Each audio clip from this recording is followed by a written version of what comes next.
Queridos irmãos, queridas irmãs, espíritos aqui presentes ou que nos acompanham a Lures, outros companheiros e companheiras que nos acompanham pela internet, muita paz a todos, que Jesus nos envolva em sua paz. No antigo estado da Guanabara, em uma das cidades, uma das pequenas cidades do sul, hoje o estado do Rio de Janeiro, um sacerdote atingiu o ápice da notoriedade. Além de professor de latim e um gramático excelente, ele era considerado, naquele estado, o mais eloquente dos oradores.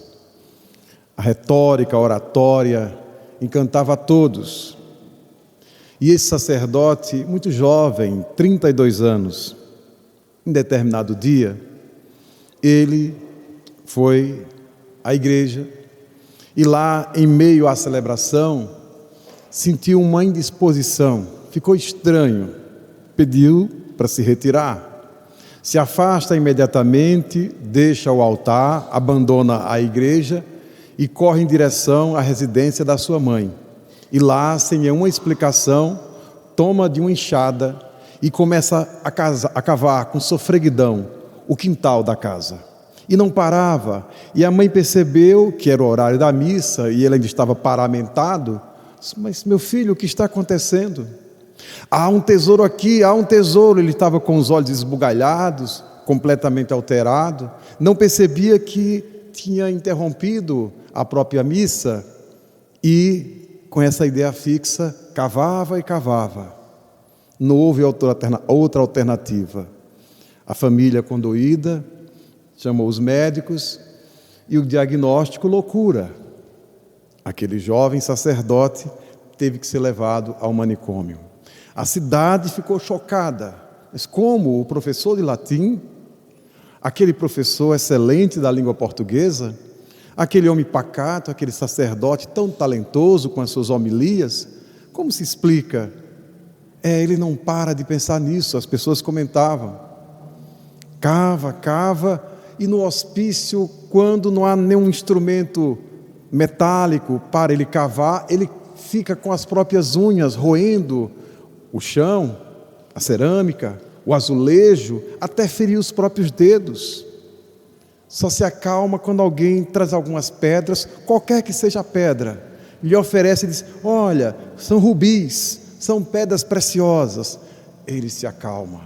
Finalmente as encontrei. Era isso que eu buscava. Mas se acalma momentaneamente. Depois recomeça a sua busca, a sua compulsão irrefreável, sempre atrás de cavar e cavar em busca de um tesouro. A notável médium Ivone Pereira, ela anotou diversos casos mais expressivos da mediunidade e, autorizada pelo Dr. Bezerra de Menezes, o espírito, nos relata este e outros casos na sua obra Recordações da Mediunidade, que faz parte, na verdade, de um trabalho maior, que ela começa em Devassando o Invisível e depois em Recordações da Mediunidade, em que ela, sob o amparo do espírito Charles e Dr. Bezerra de Menezes, traz a público certos segredos que pôde acompanhar na sua longa dedicação à vida mediúnica. Nós aprendemos a admirar Chico Xavier, Divaldo Franco, e muitas vezes esquecemos de dar uma certa visibilidade a esta mulher que teve uma vida completamente dedicada à mediunidade séria. E nesses dias que Elizabeth lia os textos de Recordações da Mediunidade, me veio à disposição de revisitar estas páginas. E este caso do padre J. de Barra do Piraí, do Rio de Janeiro, chamou a atenção Dona Ivone, porque ela disse que naquele momento o escândalo foi tal que 10 grupos espíritas se empenharam para dar uma solução, para acompanhar aquela obsessão absurda. E assim aconteceu. Nos grupos se tentava se falar com o obsessor responsável por aquele transtorno do sacerdote. E ninguém conseguia. Começou a haver uma correspondência, e nessa correspondência se constatou que era o mesmo espírito que se comunicava ou que aparecia em grupos diferentes. Quando o nome do sacerdote era colocado à mesa nas reuniões mediúnicas, este espírito comparecia, sempre um homem de cor parda, chapéu de palha, e um detalhe que era exatamente o mesmo pelo cruzamento das informações. Este homem tinha as mãos decepadas. Até que o caso avançou, e já muito próximo do próprio desencarne do sacerdote, 14 anos depois da sua internação, este espírito, num dos grupos, talvez o Centro Espírita de Lavras, lá em Minas Gerais, ele pôde narrar a chave daquele drama. E ele dizia para os médios esclarecedores: vocês são os nécios, vocês são os inocentes, ingênuos. Agora ele não queria riqueza? Pois a tem. O Padre Jota é o homem mais feliz do mundo, mais rico, porque ele tem rubis, diamantes. Ele passou toda uma vida em busca dessas pedras. E o Espírito dizia com um tom de amargura: vocês não conhecem a história do Padre Jota. É uma inteligência fulgurante, é um homem que fala bem, é um homem que conhece o Evangelho, mas para mim não. Para mim e para muitos que sofreram em suas mãos. E foi relatando que na reencarnação anterior, aquele que hoje era Padre Jota, tinha sido um homem muito rico, de grande propriedade, e que trabalhou, de algum modo, com a extração de minério, em busca das pedras preciosas. E ele dispunha, no seu serviço, de muitos escravos, e os tratava com crueldade. Mas, dentre os seus escravos, havia um que era da sua confiança, o pajem da sua família. Era exatamente aquele que se dizia seu obsessor hoje, o seu inimigo. Ele disse: eu era de confiança, circulava na casa grande, até que um dia, ele, o Padre Jota, que era o meu patrão, o chefe dos negros, ele sentiu a falta de uma pedra preciosa e fez uma investigação aligeirada e, na sua conclusão, exigiu que eu me explicasse. Eu disse que era inocente, nunca tinha visto essa pedra, nunca tinha acessado o seu cofre, mas ele estava obstinado. Não, foi você. E me submeteu a uma tortura humilhante. Mas eu não podia confessar um crime que jamais cometi. E num gesto de desespero, ele, o meu patrão, disse: já que você não confessa, você terá a marca dos ladrões para sempre. Chamou um outro escravo, um negro, que nem eu. Com um machado, decepou as minhas mãos, sem nenhuma piedade. A dor foi infinita para mim. E desde aquele instante, uma grande onda de ódio tomou conta do meu peito. Jamais deixarei a alma do Padre Jota. Envergonhado e sofrendo tanto, caí num desespero ainda maior. Procurei um dos rios de correnteza mais intensa naquelas terras, me lancei por suicídio, me afoguei. E ali está. Quando no além nos encontramos, eu vi aquele que hoje é o Padre Jota e passei a persegui-lo. Ele fugia da minha presença e dos outros negros, mas eu mantinha sob meu controle. Depois ele renasceu como religioso, mas quando eu o encontrei de novo, exatamente naquele dia da missa, aí ele disse: agora sim, a minha presa, ele há de pagar tudo que me fez sofrer. Por isso vocês não têm senso de justiça, vocês têm compaixão do Padre Jota, mas eu que sofri nas mãos dele, sei o quanto esse homem é cruel e como ele merece uma sentença, porque ele não pode acreditar em Deus, alguém que fez isso comigo. De fato, Ivone vai nos dizer que aquele caso terminou com a desencarnação do sacerdote em processo de loucura. Foram 14 anos de hospício. Até hoje, os habitantes daquela cidade fluminense não entenderam o que aconteceu.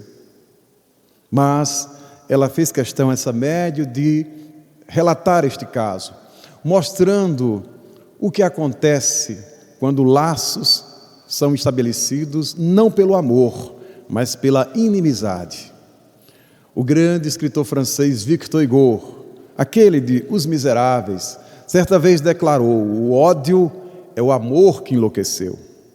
E assim o é. Muitas vezes, por trás dos processos obsessivos mais difíceis, essas perseguições que parecem não ter fim, há um laço de ódio, de inimizade. E Allan Kardec constatou isso, colocando em O Evangelho segundo o Espiritismo.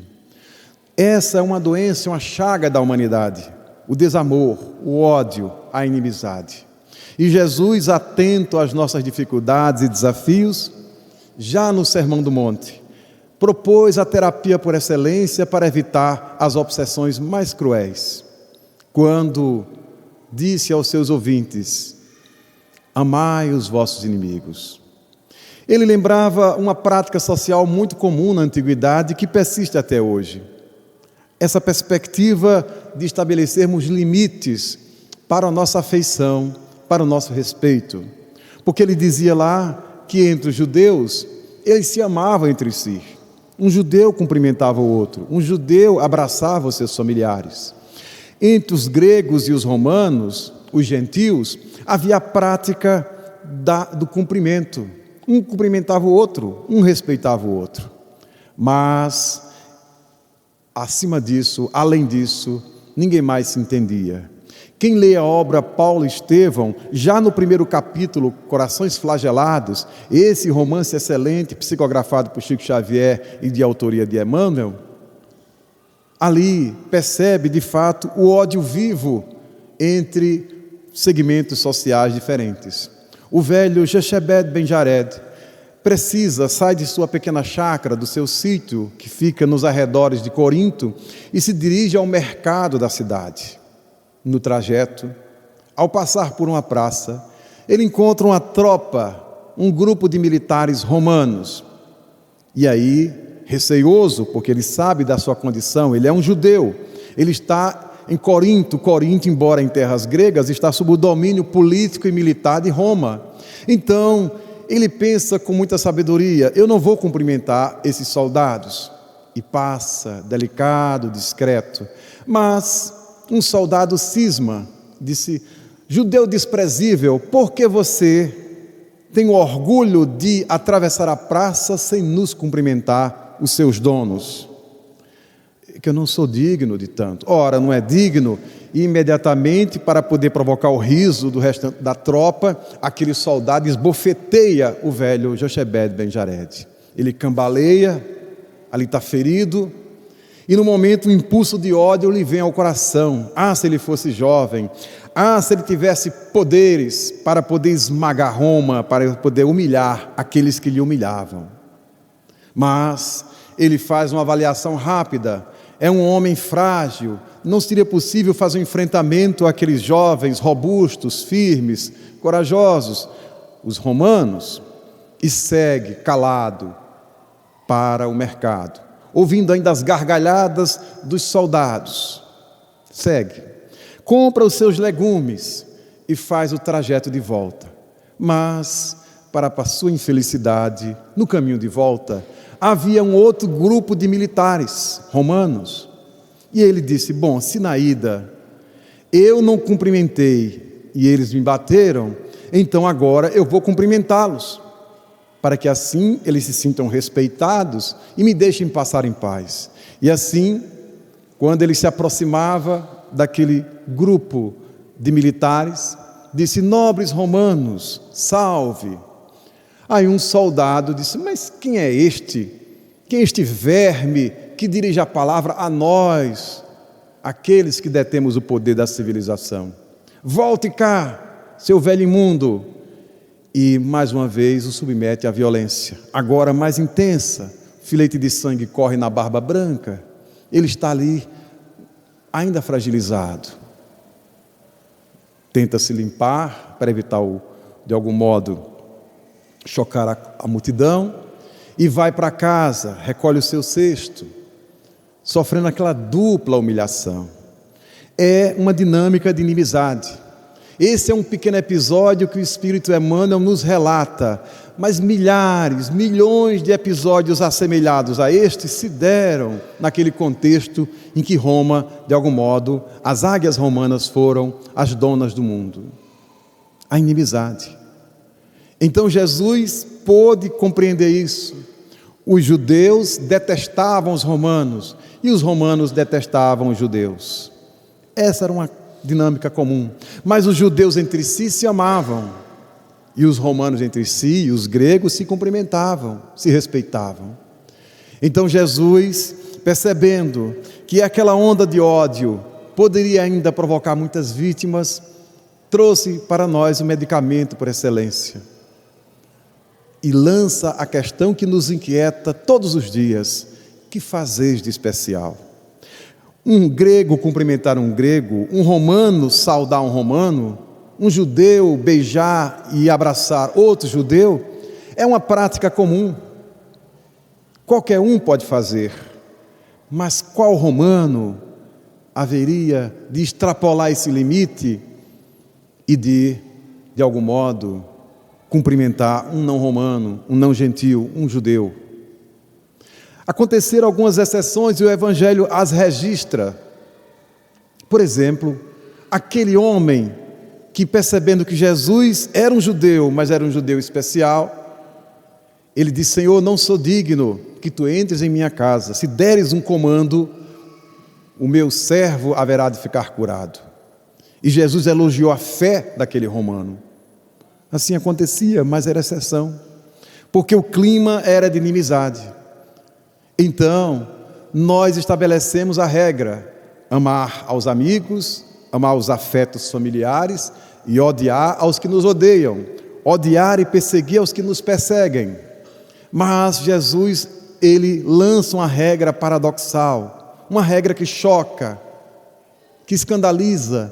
Como alguém pode amar os inimigos? Allan Kardec passa limpo essa questão de forma lógica. E já à altura da questão 887 do Livro dos Espíritos, ele resolve problematizar isso. Na questão anterior, 886, o codificador pergunta aos espíritos nobres qual o sentido da palavra caridade conforme a entendia Jesus.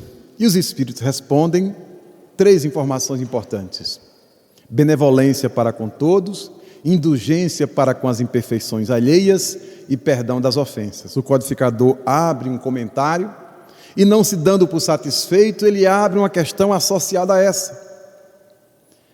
Ele diz que, ora, parece-nos que pela natureza, amar os inimigos é algo que foge à espontaneidade. Como alguém pode amar os inimigos se, pelas disposições naturais, isso não é algo fácil, não é algo comum? E os espíritos dizem assim: isto é certo. Eles dizem que Allan Kardec está com a razão, que de fato não está na natureza amar os inimigos.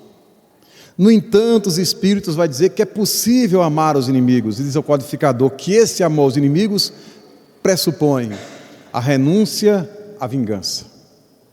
E mais do que isso, fazer bem aos que nos fazem mal. Os Espíritos e Jesus não exigem que nós tenhamos um transporte de amor, uma disposição, um afeto assemelhado ao que temos para com os seres queridos em quem confiamos, que temos carinho, a ternura. Absolutamente. Não é essa a tese dos Espíritos, nem a de Jesus. No entanto, nós não podemos prolongar essa cultura do ódio, de responder ódio pelo ódio, mal pelo mal. Sócrates, na República, lá de Platão, ele faz um juízo interessante sobre isso. Também no Críton, um outro diálogo de Platão.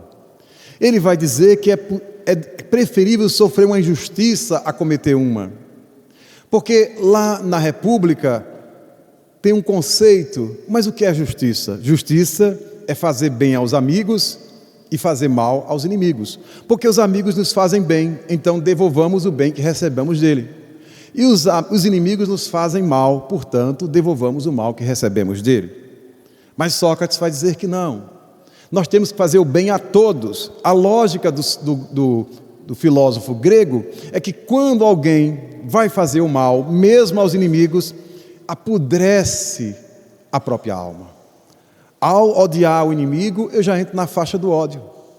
É essa tese que Huberto Roden, o filósofo e teólogo brasileiro de Santa Catarina, vai nos chamar a atenção numa matemática, que ele vai dizer exatamente aquilo que os espíritos já tinham posto para Allan Kardec, que aquele que se vinga e aquele que não faz um bem ao seu inimigo se coloca abaixo dele, quando o desafio para os nossos corações, não por uma questão de vaidade e de orgulho, mas operar espiritualmente, vibratoriamente, acima da lógica dos nossos inimigos, acima dos que nos fazem mal. E aí, a lógica de Huberto Roden é: quem está desejando ódio está no negativo. Quem passa a desejar ódio também, soma negativo com negativo, fica ainda mais negativo. Portanto, só existe uma forma de neutralizar isso: é fazer o bem. E Mahatma Gandhi certa vez anunciou uma sentença simples, toda essa lógica, quando ele disse: quando um único homem atinge a plenitude do amor, neutraliza o ódio de milhões. Porque nós desconhecemos ainda o manejo, a capacidade que o amor tem. Nós temos intimidade, uma certa familiaridade com a encrenca, com a disputa, com a vingança. Mas o bem, o amor gratuito, é ainda um ensaio para todos nós. Estamos aprendendo a amar. Alguns mais avançados, outros nem tanto. Mas esse é o desafio. Então é exatamente isso. Nós não podemos, de algum modo, condicionar a nossa capacidade de amar a uma provocação de um inimigo. Certa vez, duas amigas, eram amigas de infância, depois de juventude, mas num determinado dia, num chá beneficente, elas se desentenderam. Por uma coisa menor, se desentenderam de uma forma muito grave. Aí, o que aconteceu? Aquela que se achou mais ofendida disse: aquela jararaca, ela há de me pagar. Privou da minha amizade esses anos todos, mas agora eu percebi como ela é peçonhenta. Ela, de fato, é uma víbora. Quer saber de uma história? Ela merece um presente à altura. Chamou uma criada e disse: leve aquela infeliz este meu presente. A moça, obediente, levou lá um embrulho muito bem organizado, com a fitinha, por fora perfumado, aquela coisa toda. Foi à casa daquela outra que se dizia ofensora. Senhora, a madame tal, sua amiga, mandou-lhe este presente. Ah, um presente para mim? A outra ficou até emocionada, pensando que era uma tentativa de reconciliação. Agradeceu a estafeta, a moça que trouxe o presente, e começou a abriu o pacote, uma sequência de caixas, e, para sua surpresa, aquilo que era grave. Na última caixinha havia um depósito de fezes animais. Dizia assim um bilhete: é tudo o que você merece, é o que você é e o que você merece.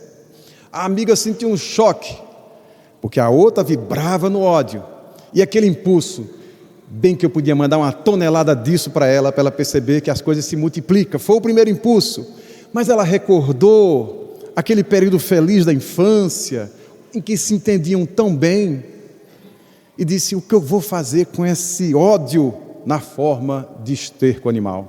O que eu vou fazer? Pensou, e os meses se passaram. Para termos uma ideia, em São Paulo, capital, existe uma loja, existe uma empresa que terceiriza vingança. Você, quando está com raiva de alguém, compra lá um escorpião morto e manda para a criatura.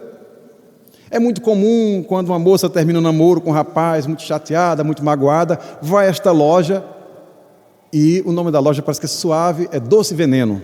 Você liga para lá, encomenda uma coisa dessas, e a loja se prontifica a mandar um motoboy com tal presente para a criatura. Aí estava. Então, Os meses foram se passando e aquela que tinha mandado um pacote com esterco ficou preocupada. O que é que aquela miserável está fazendo? Ela deve estar maquinando uma vingança ainda maior do que a minha. Aí se protegeu e ficava sempre atenta, preocupada, né, com a vingança, né, o retorno do ódio que ela tinha mandado. Os meses foram se passando.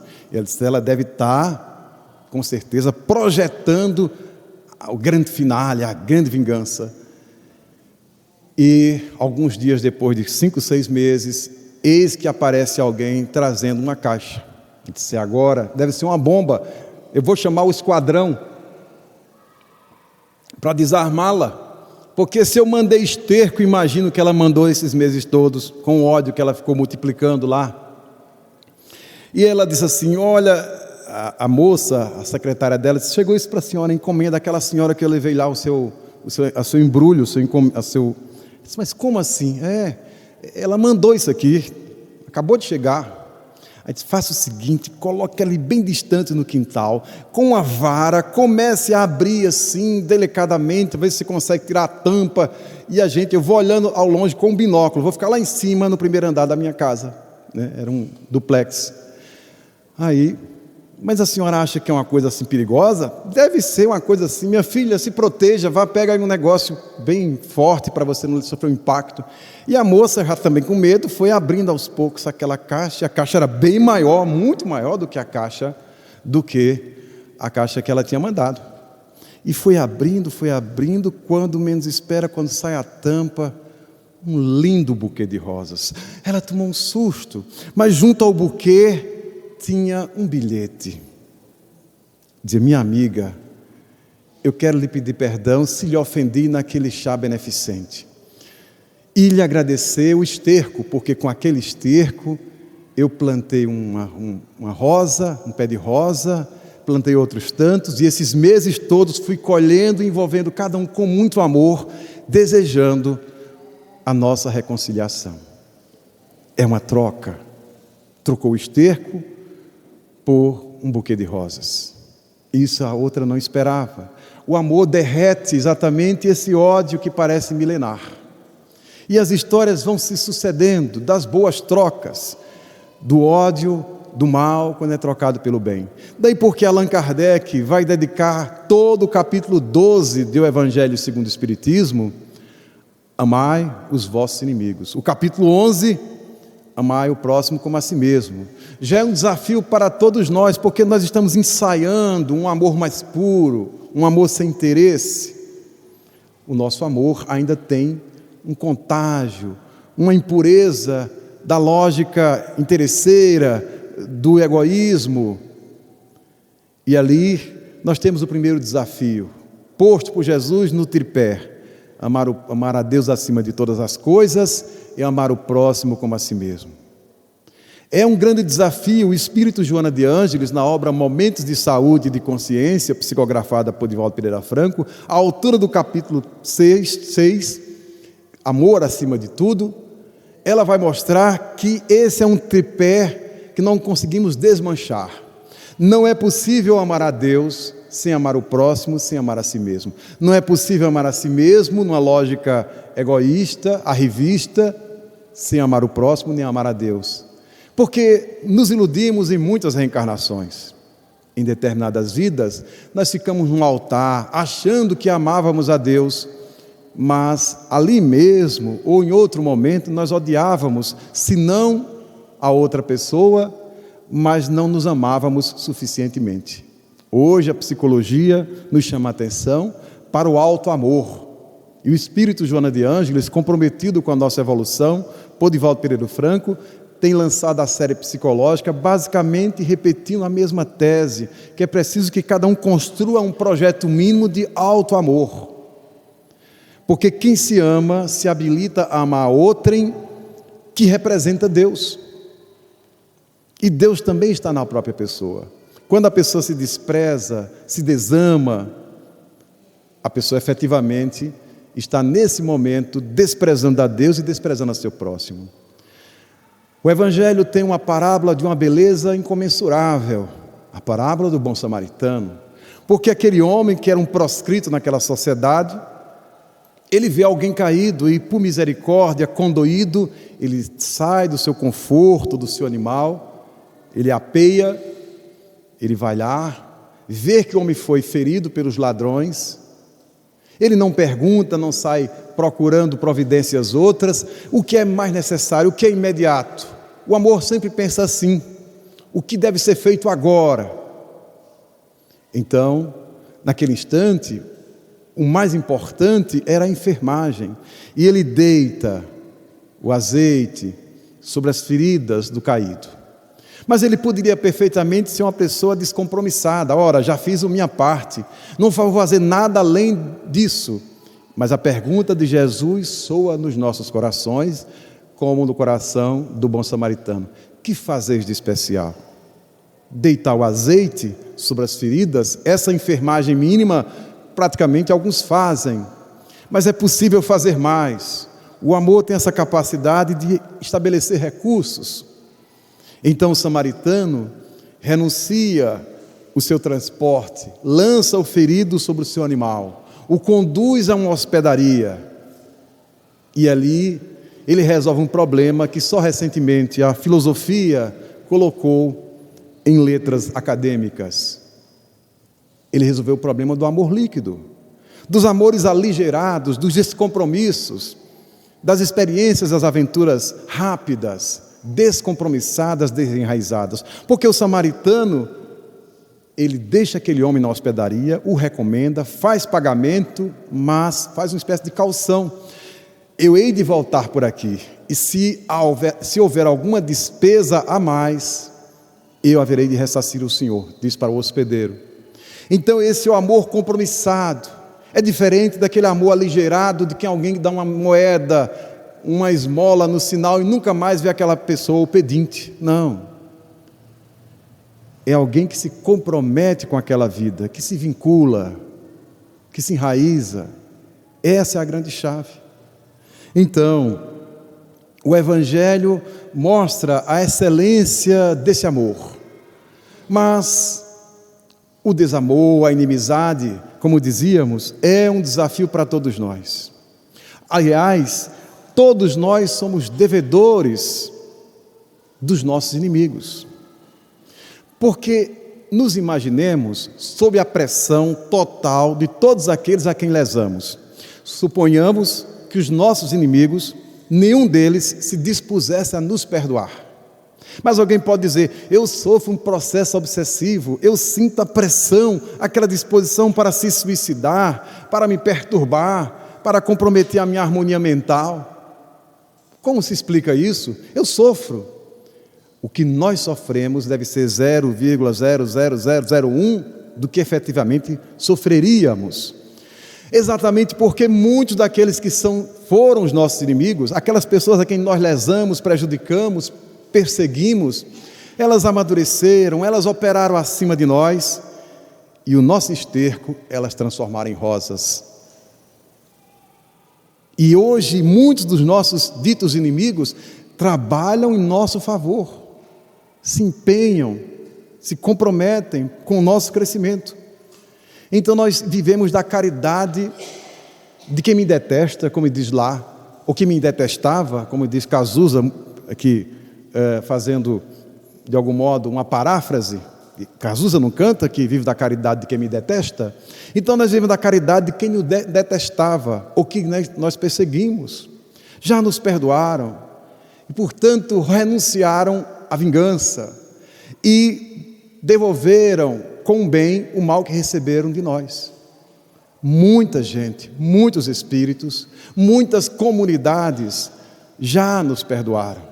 Por isso, viver é infinitamente mais leve hoje e haverá de ser nas próximas reencarnações, porque na atual, graças à doutrina espírita, graças ao Evangelho explicado pela doutrina espírita, nós estamos atentos, evitando estabelecer inimizades,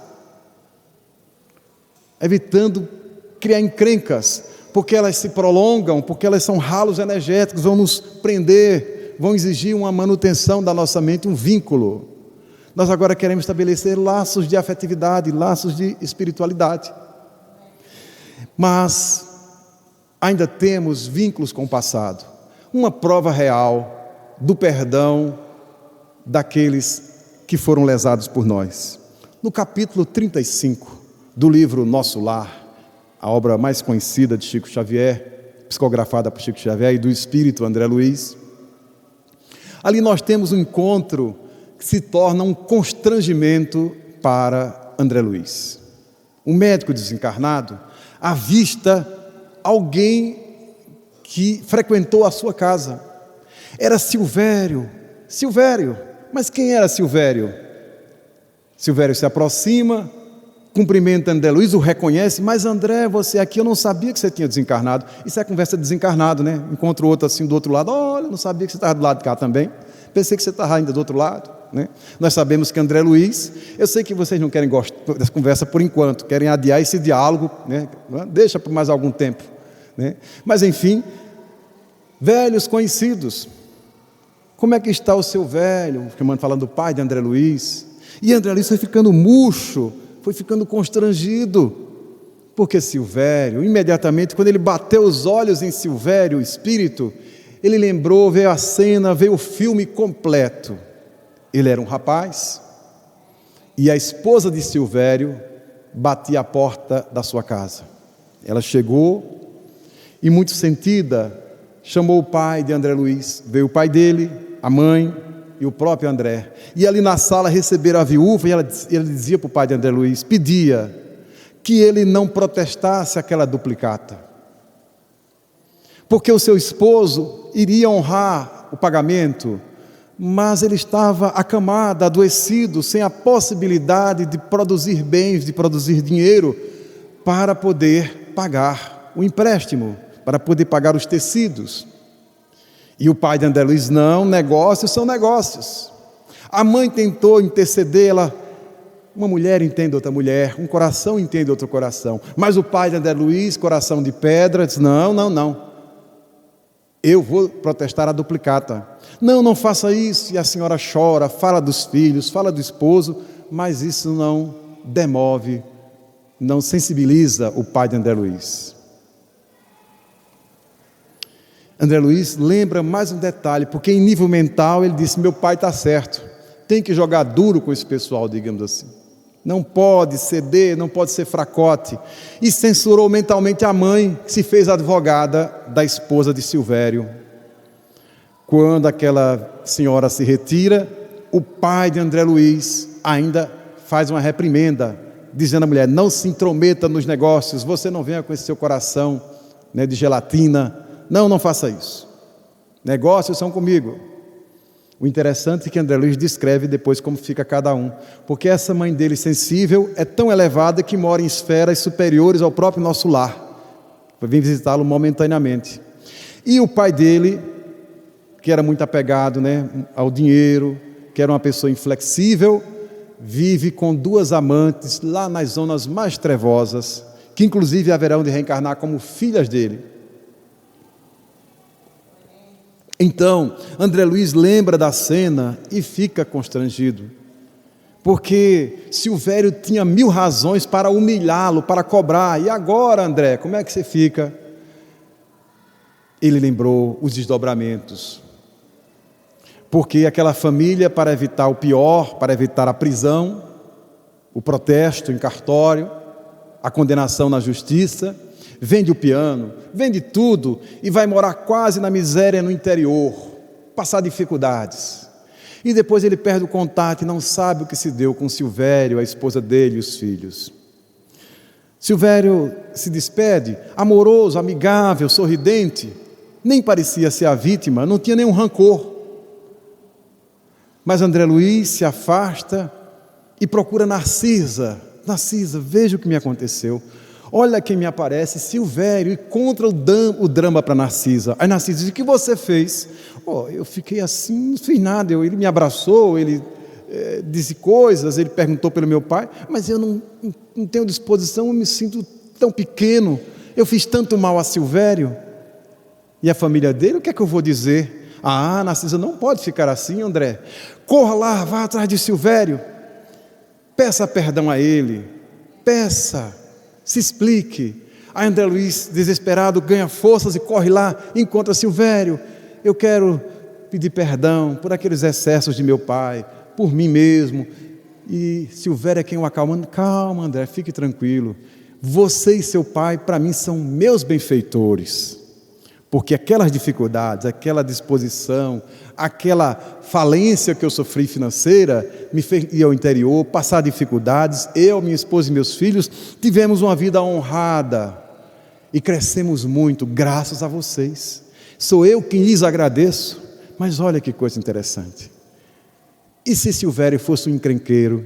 E se Silvério disse: você está aí, vamos agora para a hora da vingança. É o grande momento.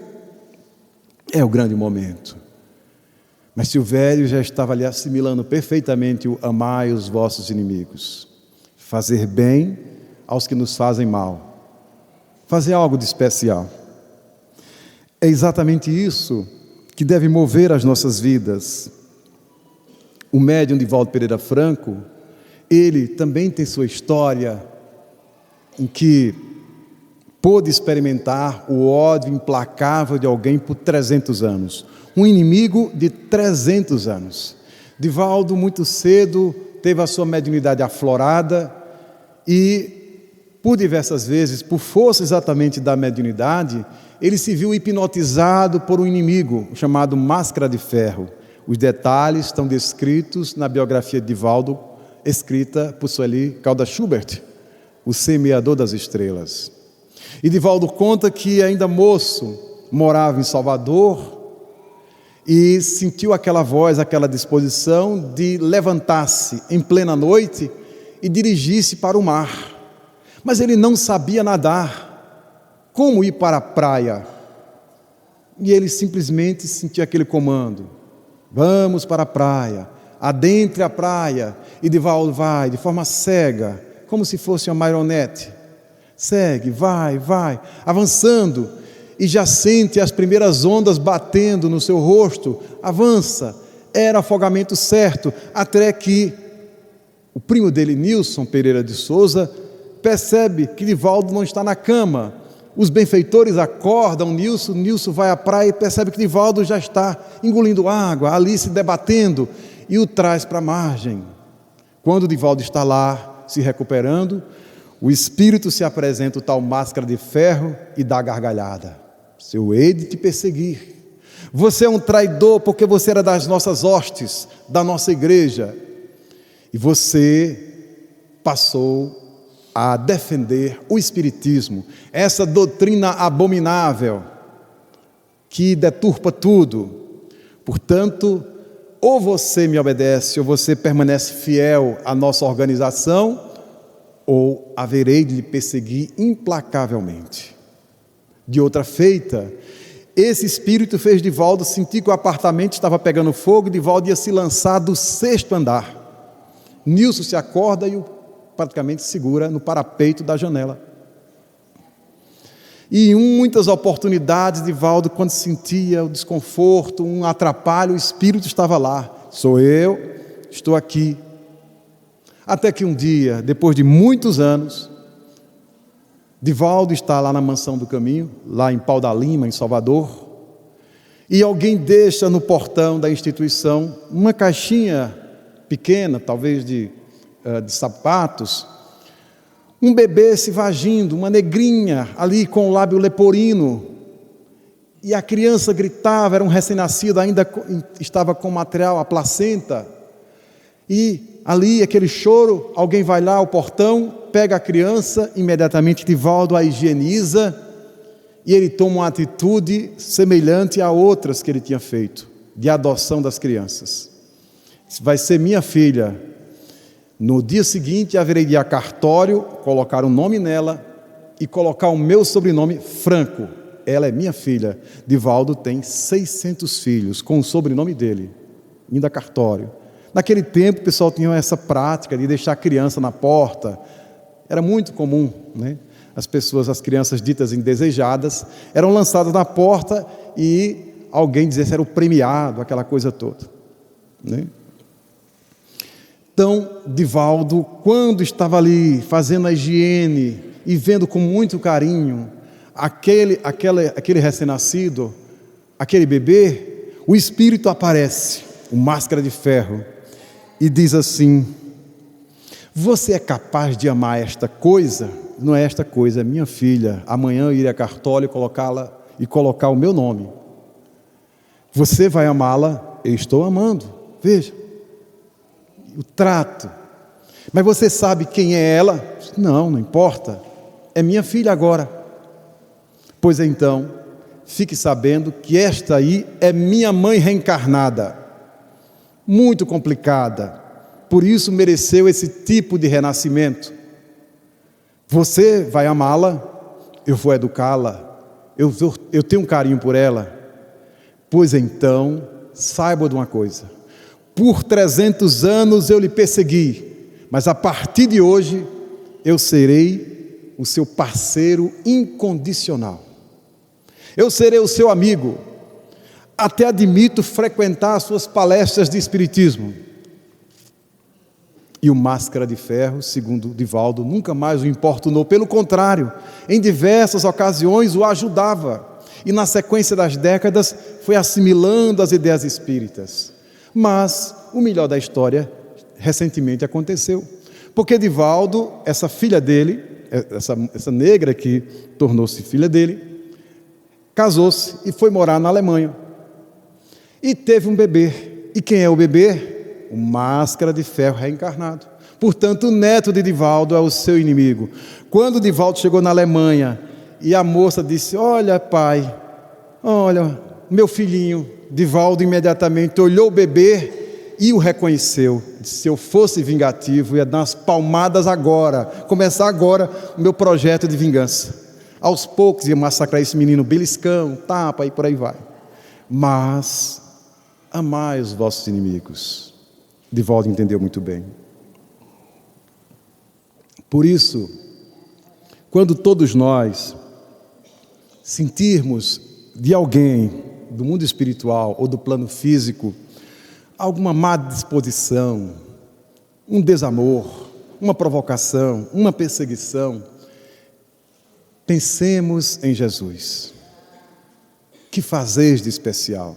Nos desafiemos, tentemos viver exatamente o que está posto na questão 887 do Livro dos Espíritos. Renunciemos o ódio, vingança jamais. E se houver uma ocasião em que a pessoa que nos fez mal precise do nosso bem, que o façamos, sem titubear. Encerrando a nossa fala, lembramos aqui do grande professor de matemática Malbatarra, aqui de Pernambuco, o professor Júlio César, que adotou o pseudônimo Malbatarra e se notabilizou pelo seu livro O Homem que Calculava. Vários livros que ele escreveu sobre contos árabes, e que só a reencarnação explica porque como é que um homem simples de Pernambuco, católico que era, ele sabia muito mais cultura árabe do que certos sheiks brasileiros. Aquela paixão que ele tinha pela cultura árabe, aquela sensibilidade, aquela facilidade, o manejo até com o idioma árabe. Reencarnação. E então, Malbatarra conta algumas histórias sobre essa troca perfeita em alguém devolver o bem quando recebeu o mal. E ele conta que certa vez, 2 amigos seguiam numa caravana que era conduzida por um deles, por Mussa. A caravana se dirigia a Damasco. Era preciso atravessar o deserto causticante. Em determinado momento, a caravana para, e aqueles 2 amigos, eles estão ali junto de um rio, em pleno deserto, uma coisa quase que um oásis. E Mussa, que é o chefe da caravana, o mais rico de todos, aquele que detém consigo vários empregados, que conduz a todos, ele está cansado, suarento, e resolve se banhar naquele rio, embora a correnteza fosse muito forte. Então ele se lança, mergulha, e todos percebem que Mussa se vai, a corrente o leva, mas Najib, no impulso, se lança atrás do seu amigo, e nada, desesperadamente, até que consegue alcançá-lo, e com muito esforço e correndo o risco de também se afogar, traz Mussa para a margem. Eles chegam fatigados, ali, quase asfixiados. Então Mussa, que era o chefe da caravana, chama um dos seus empregados, um dos seus comandados, disse: pegue aquela placa, aquela pedra negra preciosa, grande que nós trazemos para vender em Damasco. Mas chefe, é a peça mais cara que dispomos. Traga. Trouxe. Agora, pega um cinzel, pega um martelo e talhe nesta pedra. Aqui, o amigo Nadib, correndo risco de morte, salvou bravamente o seu amigo Mussa. Eles não entenderam, mas eram pessoas comandadas e talharam, gravaram, lavraram na pedra a sentença. Aqui o amigo Nadib, sofrendo o risco de morte, salvou bravamente o seu amigo Mussa. E disse: coloque na parte mais alta aqui do oásis, para que todos vejam. E assim aconteceu. A caravana segue, permanece alguns dias em Damasco, e depois o retorno. Por coincidência, fizeram um pouso no mesmo lugar, junto ao mesmo rio. E ali, já sabendo do perigo daquelas águas, eles ficam conversando, os dois amigos, Nadib e Mussa, e começam a falar dos lucros, do que venderam, dos bons negócios em Damasco. Mas em determinado momento, Nadib se destempera, se desequilibra, e no impulso, como ele era um tanto sanguíneo, soca, esbofeteia, bate no amigo Mussa. Os caravaneiros avançam, separam os dois e ficam aguardando o comando de Mussa, que é o grande chefe. O que fazemos com Nadib? Ele pede para que solte o rapaz. Me traga um graveto. Alguém procura nas imediações um graveto, um frágil graveto. Então Nadib pega esse graveto e escreve em árabe, na margem do rio: aqui, o amigo Nadib, no momento de loucura, feriu o coração querido de Mussa. Não entenderam. Mas como, chefe? Você pede para colocar naquela pedra uma homenagem a Nadib, e aqui escreve na areia a ofensa que recebeu dele?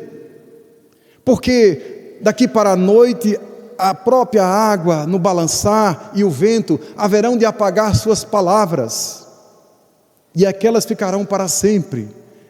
Assim deve viver a nossa alma. Quando nos faz algum bem, gravemos em pedra viva para sempre, ainda que muitas vidas tenhamos, que o nosso coração jamais esqueça dos nossos benfeitores. E se alguém nos molestar, nos inquietar, nos fazer sofrer o coração, grafemos em areia, para que rapidamente a poeira da vida nos faça esquecer a ofensa. Que Jesus nos ampare hoje e sempre.